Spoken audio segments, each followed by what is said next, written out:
Hi everyone, Jessica here and welcome back to my channel. So for today's video we're going to take a look at creating our own stencils on the Brother Scan and Cut CM900 machine. So we're going to be using a sheet of Mylar to create our stencil today, and I'll pop a link to where I purchased this from down in the descriptions. But let's head over to our Scan and Cut machine and I can show you how we can create a stencil. So we're going to make two today, both are going to be Harry Potter themed because I am a huge Harry Potter fan. So on a memory stick that I've plugged into my CM900 machine, I'm just going to access this image here, which is a Dementor and a dough image.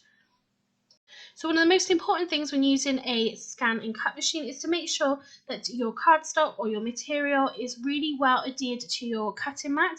You don't want this to be able to move midway through sort of cutting an image, because you will ruin the image and possibly cut through your mat.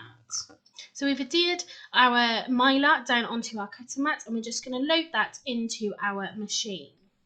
So because we're only using a small piece of Mylar, we need to know exactly where that sheet is on the mat to be able to place our image directly on top of it. So we're just going to use the scanning function, and this will scan the mat and show us on the screen exactly where our Mylar is within that 12 by 12 grid.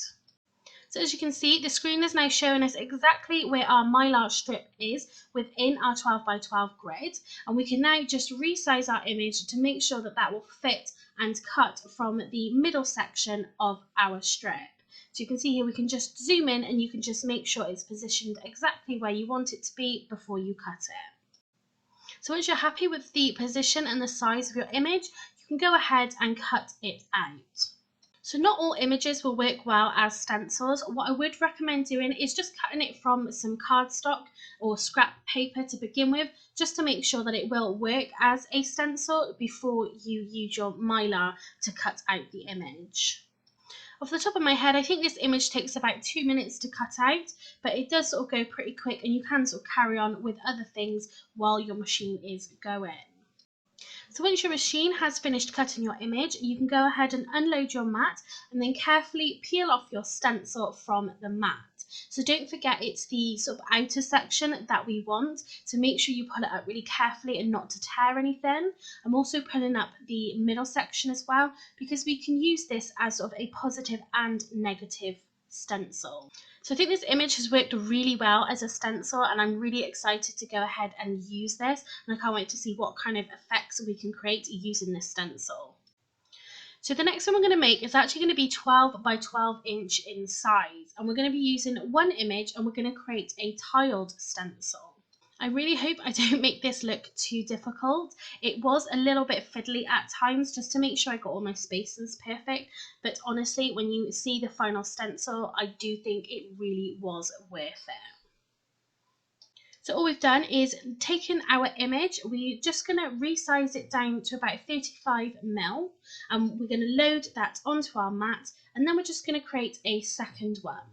So I'm going to zoom in by 200% to make sure that I've got my two images, like I said, the perfect distance apart from each other, because you want to make this look as even as possible. Unfortunately, as far as I know, there is no kind of tile maker option within the scan and cut, so you really do have to do this manually. So once you've spaced out your images to the distance that you want, we're going to go ahead and just group these images together. Then we'll be able to sort of align them. So you can go in and align them in lots of different ways, but we're going to align them so that they are perfectly horizontally in line with each other. So now we've got our two images perfectly aligned to each other. We're going to just group those together, and then we're going to create a duplicate of those two images. So as you can see here, we've now got 4 images. So what we need to do now is create a perfect spacing between the top 2 images and the bottom 2 images. So you can really quickly begin to see how we're going to build up this tiled stencil with this single image. And this has been created using 3 simple steps. So we've gotten 2 images, we've created our alignment, we've grouped them together, and we've duplicated them. Like I said, the hardest part of this process is making sure that you get a really good even spacing between all of your images.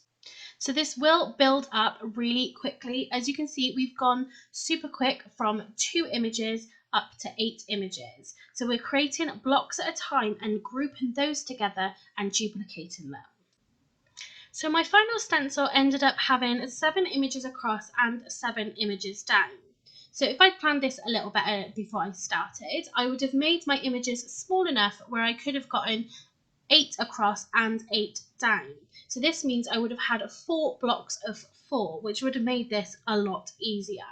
However, because I've got 7 across, I then have to ungroup and split one of my squares down to create a 2 vertical group.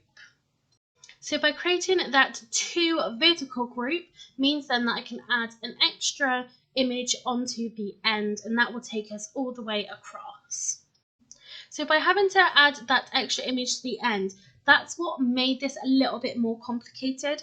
What I would suggest is to plan out your stencils beforehand and sort of think about the size of your image so you can do it in the easiest possible way. Like I said, if I had done this and managed to get 8 across, I would have been able to have 4 blocks of 4, and that would have been a lot easier.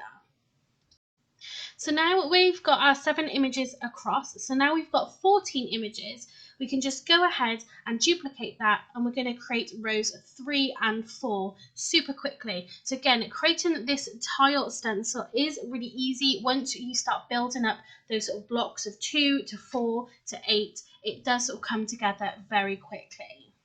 So once again, we're just making sure that we've got the right amount of gap between rows 2 and 3. We're just going to align them to make sure they're all in line with each other.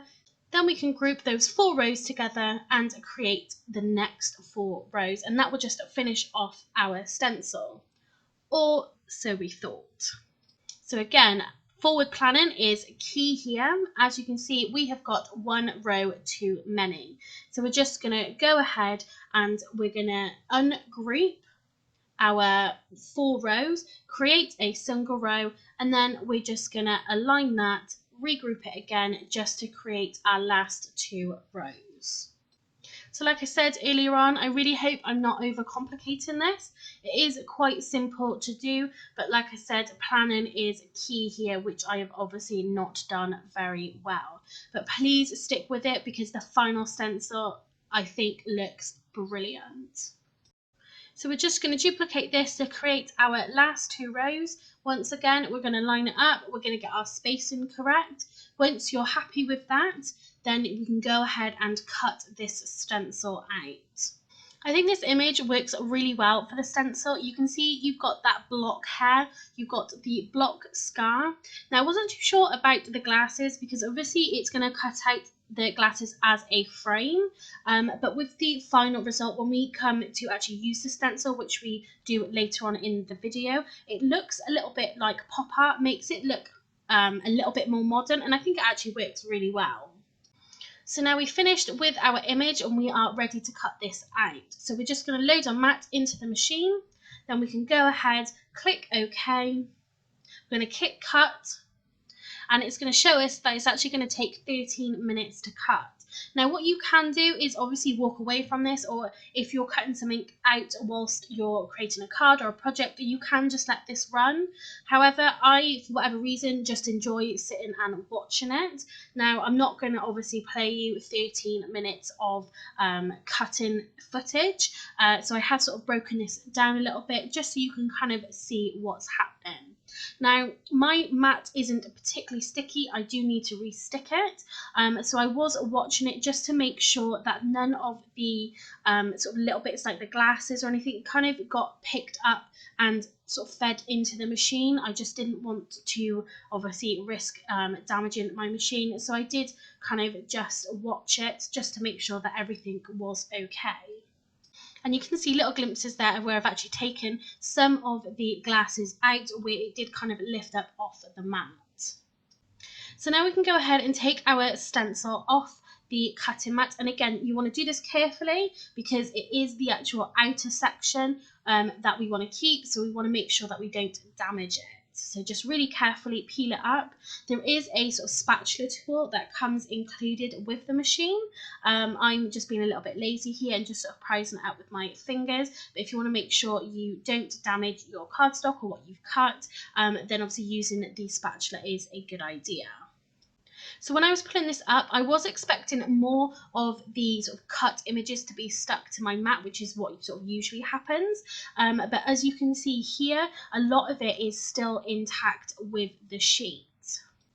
So I'm just taking my pokey tool just to see if I can prise those sort of sections away from our stencil, but I don't want to risk ruining this stencil that we've created. So I'm just going to take my craft knife and I'm just going to help those sections come out. So there was a few bits that were sort of still intact where it went around the corner a little bit, but like I said, I don't want to sort of ruin the 13 minutes that it took to cut this, and obviously then the time it takes to actually create our stencil on the machine. So I was quite happy to sit here and just sort of help get these little innards out. So there is a test function that you can use on the machine, and this will just make sure that you've got your machine set to the right settings. So I had my blade depth on 12, but perhaps I could have increased my cut pressure, and that would have just helped cut all of these little innards from our stencil. So here is our final stencil, and I think this is amazing. This is probably one of the best things I've created using my scan and cut machine, and I absolutely love it. So let me show you just how well it stencils so you can see the sort of image that it will create. So we're just going to take some Distress Oxide and we're just going to sort of ink it in a rainbow. Obviously rainbows are very popular at the moment, and I just thought it'd be really nice just to kind of see all the different colours and just see how it sort of came out. So just as a regular stencil, obviously just inking through this, and I just think it looks really, really effective. So what you want to be careful with that section between the glasses and the hair, you want to just make sure that you kind of stencil lightly over that section because you don't want it to move, you don't want to bend it. Obviously it is sort of the more fragile part of the stencil, so just sort of go careful over those areas. So here we've got our final little bit of inking that we're going to do, so just putting that green up in the corner again, and let's reveal our final image. So I just think that looks brilliant. With the glasses, it sort of looks very pop art. I think it makes it look really modern and a bit trendy. So it's sort of a little bit of Harry Potter trending. So where we've got all of this ink on our stencil, we don't want to waste it. So I'm just going to spritz some water over the top of it and just lay down another piece of white cardstock over the top.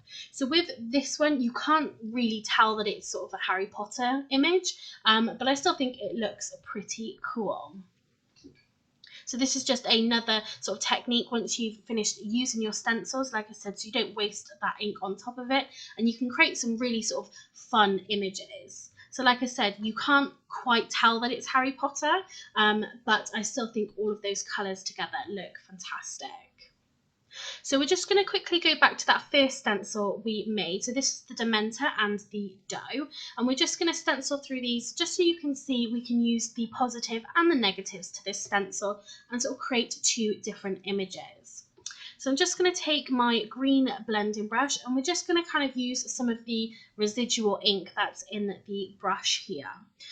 So with this, you could, I'm just holding it down, but you could use some sort of like stick and spray or stencil glue just to hold that down if you need to. But you can see that creates sort of a really fun sort of negative image. But here we're going to use our actual stencil. So I'm just going to use some purple tape just to hold this down. And then we're going to create a blend from the green into the yellow. So we've got the twisted citron that we are starting with. And then we've got the squeezed lemonade just to finish it off. So from this one stencil, we've actually created two separate stencils. So you've got that positive and negative, and I think they both look really fantastic and would be brilliant for any sort of Harry Potter craft project.